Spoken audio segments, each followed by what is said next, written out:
The foundation of Indian culture is YTD formula. YTD stands for Yajna, Tapa, Dana. Yajna is action dedicated to a higher ideal, the ability to set aside our personal, selfish, self-centered interests and rally round a higher ideal, which is Loka Sangraha, the welfare of humanity. Once you fix a higher ideal, you've got to be able to direct your energies, your actions, your thoughts towards the ideal and prevent all dissipation of energies into unproductive channels. This is called tapas, hard work. The disciplines required to achieve that ideal. And dana is the willingness to share the profits with all the people who have contributed towards it. In fact, it's not possible for us to give, as we see here, the dividend to the stakeholders. The stakeholders of our success is, in fact, the whole universe. How can we repay? How can we repay every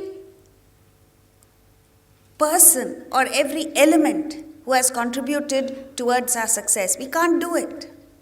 But the least that we can do is be aware of it, be grateful for it, and as a result of this gratitude, always be willing to help, to give, to pay back.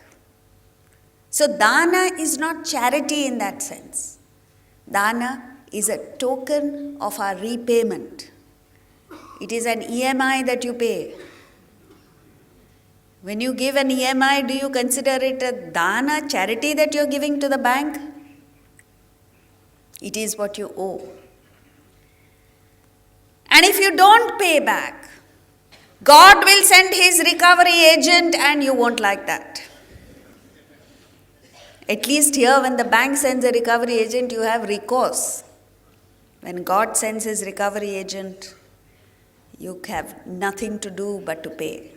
Pay with interest. So therefore, either you pay upfront, willingly, or it will be wrested away from you, unhappily. So therefore, YTD, Yajna, Tapa, Dana, is the foundation of this most wonderful Indian civilization and culture that has gone on for the longest possible time. As you all probably know, India is the longest surviving, unbroken civilization in the entire world. And there must be a reason for this. It's because the foundations of our culture and civilization are based on strong principles and values, which exist even till today, but not among us. Not among the educated, westernized, so-called leaders of society. It exists. But among the poor, among the rural, among the non-leaders. And that's the tragedy. So therefore, if you want to... Now, why have they given this YTD formula? Why have they given us these 3 wonderful principles to live on? It is because, forget spirituality. It is not possible even to exist, live in this world without Yajna, Tapa and Dana. Therefore it is that in the Gita, Krishna continuously says, this world is not for the non-sacrificer. If you don't sacrifice, if you don't perform yajna, you don't even get the world, you don't even achieve success. Where will you get the other? Other means the spiritual, the other transcendental world. So therefore, let's find out what this yajna is.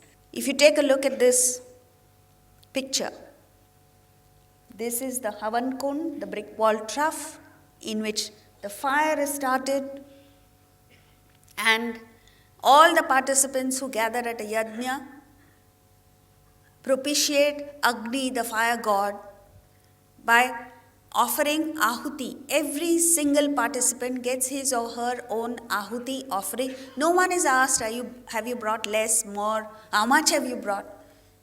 Everyone gets it according to one's ability, according to one's attitude of giving.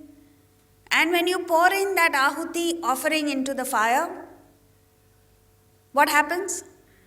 The fire is kindled. The fire shoots up. And the belief is that Agni, fire god, has been propitiated and blesses all the participants. When the entire ritual is over and all the ahuti is offered, the fire dies down, and what is left is the ash. That ash is distributed equally among the participants. It is not pro rata. It's not according to how much you've brought. It's equally distributed. And this ash is applied in 3 stripes across the forehead. And then the participants go to the temple for the darshan of the deity. So, yajna, in and through this ritual, what they communicate to us is that through yajna, through sacrifice, you get success, prosperity indicated by the fire shooting up. You get happiness, prasad is distributed. Prasad is always sweet. And when the ash is given, which is applied in 3 stripes across your forehead, it indicates the transcendence of your body, mind, and intellect. And the visit to the temple represents the union with Atman, or that divine force, which is the object of this whole exercise. So 3 things happen with yajna, tapa, and dana. Number 1, you get success, prosperity. Number 2, happiness. You don't get happiness by not sacrificing. Please get this one thing clear. And the third is, of course, it is meant for spiritual evolution. So, every one of us is born with a distinct talent, a certain ability, whatever it may be. All of us are not born extraordinarily talented. No one is born with 0 talent. All of us are in between. There are a few exceptions, there are a few prodigies, there are a few outstandingly talented people. But in Vedanta, and that is the most optimistic, the most heartening note that the Bhagavad Gita teaches us, is that irrespective of our level of talent, every one of us is designed for perfection. Every single one of us can get to that state of perfection. It's irrespective of how talented we are or how less talent we have. So therefore, what do we do with this talent is the question. Most of us only use it for making profit. The accent is on, how can I leverage this? How can I use this? How can I extract the maximum profit from the world for myself with this talent that I have? So a musician says, let me see how I can get a Bharat Ratna, how many tours I can make of the world, how much money I can make, how much fame can I acquire. So also all of us. Every morning you leave your homes and go out and dabble with the talent only for profit. This leads to mediocrity. So, therefore, all of us achieve mediocre results. There are people who are exceptionally talented. But if you use this exceptional talent only for a selfish end, it only leads to mediocrity. How many people there are in the world who have outstanding merit and talent, and in the end, mediocrity is the result. There are a few people who withstand this temptation, who look beyond just themselves, who look beyond profit, and they truly and sincerely dedicate themselves to the field in which they are talented. So if a musician is truly passionate about his music, every time he goes out and performs, his first and last thought is, let me see how best I can perform for the sake of music. A cricketer goes out and plays. Every time he goes out and plays, cricket is his God. And his endeavor is to come up with the best possible performance every single time.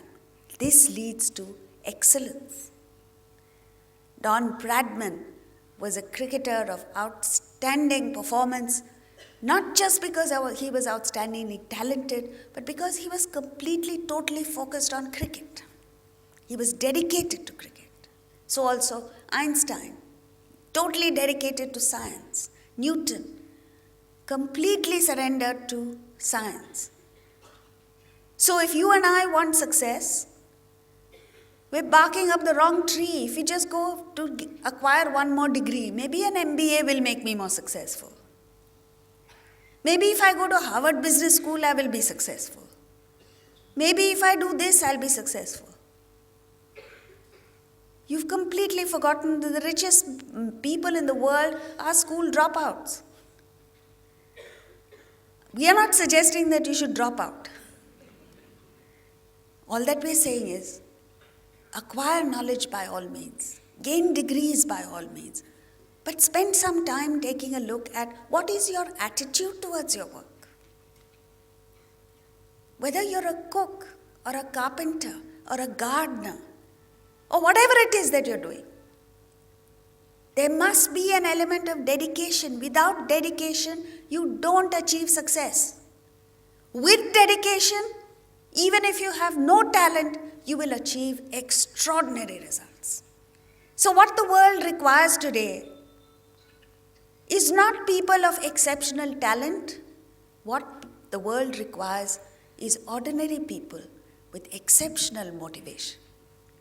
And this exceptional motivation, every single one of us can cultivate within ourselves. We can inspire ourselves with a higher ideal. All of us together, if we work for lifting our country out of selfishness and resurrecting this land, this sacred land, to the position it deserves, which is that of world leader, through our spirituality and our spiritual values.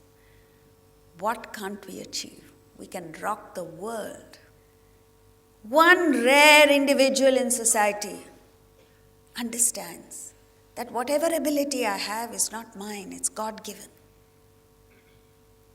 And every time I act, I offer this talent itself as the ahuti in gratitude for the fact that I've received it in the first place. This makes for perfection. So, therefore it is that generation after generation in this country produced outstanding human beings, not because they were exceptionally talented, not because they were outstandingly gifted, not because the genetic code was outstanding, but because the attitude, the thought behind every action was divine. And that is what made for a spiritual country. Even till this day, it is this land, it is this knowledge that is looked upon by people the world over for guidance to lead a life that is successful, happy, and fulfilling. So therefore,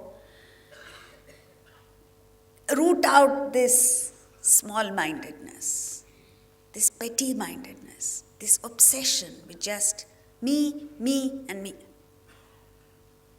Dr. Viktor Frankl, a psychiatrist, a survivor of one of the worst concentration camps, says this about success. He says, success is the unintended side effect of one's personal dedication to a cause greater than oneself. Look at the words he uses. Unintended side effect. He's a doctor, mind you. And when a doctor gives a medicine, every medicine has a side effect. The side effect is usually negative. Here he is saying, success is the side effect of one's dedication, which means the main thing that happens is you grow into a towering personality. That's what happens. Money, success is a byproduct, is a side effect. Never get mixed up with the side effect. So what happens when you have a higher ideal? First thing that happens is it unlocks your potential. You come up with amazing performance that you yourself can't believe that you had it in you. Second thing, it releases a great deal of energy. Take a look at the greatest achievers in the world. There is one common thread among them, and that is they are highly energetic. Never do they feel tired. Mahatma Gandhi was one such person who even at a relatively old age was so energetic that in fact he inspired other people into coming up with energetic performance. And the third thing is it gives peace of mind. Remember one thing, the law is all selfish people are agitated, disturbed, tormented, stressed out. No unselfish person is agitated. Now use this as a barometer to measure your own selfishness. If you are agitated, if you are disturbed, if you get irritated very easily, if you are angry, if you find it difficult to sleep, that is an indication of selfishness. Change your attitude and you'll sleep like a baby. That is one of the benefits of yajna. So take a look at people. Whether it is individuals, organizations, whatever it be. If you want to survive, you must function in an attitude of service and sacrifice. Lance Armstrong, as long as he was cycling to better his records, to get to win races, he didn't become a world celebrity. But when he got cancer, and that was a wake-up call for him, he changed his attitude, he fought cancer, came out of it, and won 7 consecutive, Tour de France. The most grueling, the most difficult race in the world. Because after cancer, he no longer wanted just to win a race. But he had a higher ideal, which was to work for other cancer sufferers, to provide inspiration to other cancer sufferers. And that's what gave him that tremendous energy, and it unlocked his potential. Mohandas Karamchand Gandhi was by any measure an ordinary person. Yet that man rose to rock the world, and even today, years after his death, he is providing inspiration to people. Because he shifted his attention from just working for himself to working for the nation, to working for downtrodden people across the world, to working for justice, truth. Take any examples, even in the corporate field. You find that any company that is motivated with a higher purpose, a higher ideal, excels. There's one company in South India, an automobile component manufacturer, that's decided one year to go for quality. And it improved its quality to such an extent that it stunned the world by winning the Deming Prize. You know, the Deming Prize is the equivalent of the Nobel Prize in manufacturing. And what is important is, prior to that, no other company had got this Deming Prize other than a Japanese or an American company. And out of the blue, suddenly, from what they considered as the world's backyard, India, which wasn't considered good in manufacturing, here was a company that came up with outstanding performance. After they got the Deming Prize, they could have leveraged it to get better business for themselves. They decided to train other manufacturers, help them to raise their standards to international quality standards. And the following year, the impossible happened. 8 other companies won the Deming Prize. Take examples, friends. Any example, positive example, negative example. Take a look at all the people who went down the tube. All of them had one thing in common: selfishness. Take a look at all the people who excelled in the world. They have one thing